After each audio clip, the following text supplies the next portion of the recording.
তো হ্যালো বন্ধুরা, চলো আজকে রাত্রেবেলা আমি ধনিয়া ফিশ করছি। চলো তোমাদের দেখাই আমি কি করে বানাচ্ছি। ওকে, কড়ার মধ্যে আমি মাছ ভাজতে বসিয়েছি।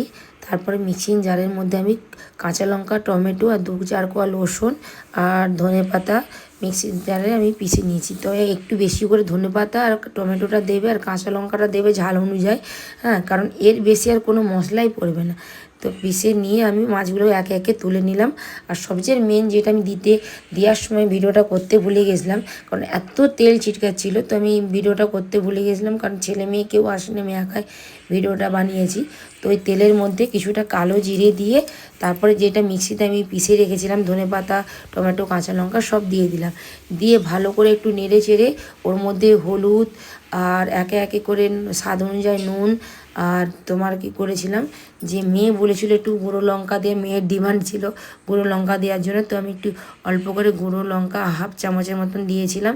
আর স্বাদ অনুযায়ী একটু চিনি দিয়ে ভালো করে কষিয়ে নিয়ে ওই মিক্সড ধোয়া জলটা দিয়ে আমি ভালো করে মশলাটা কষিয়ে জল দিয়ে দিলাম। তো ঝোলটা যখন ফুটতে লাগলো, তো তারপরে ভাজা মাছগুলো আমি দিয়ে এপাশ ওপাশ করে নেড়ে দিলাম। আর ঝোলটা যখন ফুটে গ্রেভি হয়ে গেল, তখন আমি আস্তে আস্তে নামিয়ে দিলাম। তো টাটা, বাই।